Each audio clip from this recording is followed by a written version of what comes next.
আর কোরআন থেকে যখন আমরা বিমুখ হব তখন গুনার কাজ করলেও আমাদের অন্তরে ভয় থাকবে না, আমরা পাপের কাজ করলেও অন্যায়ের কাজ করলেও তখন অন্তর কাঁপবে না। কি কাঁপবে না?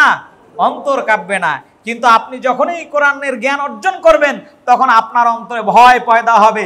যে সমস্ত ব্যক্তির অন্তরের ভিতরে কোরআনের জ্ঞান আছে, এক ওয়াক্ত সালাত তাদের থেকে যদি ছুটে যায় তখন ওই ব্যক্তির অন্তর কেঁপে ওঠে। ওঠে কি ওঠে না?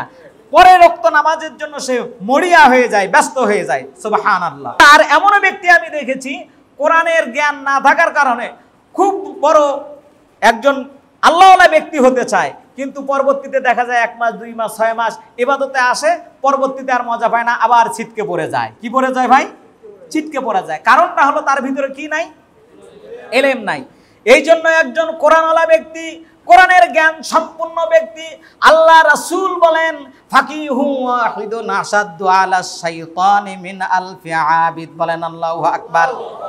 যে ব্যক্তি কোরআনের জ্ঞান অর্জন করে, কোরআনের জ্ঞান শেখে, এমন একজন ব্যক্তি 1000 সাধারণ মুসল্লির চেয়েও উত্তম। বলেন সুবহানাল্লাহ।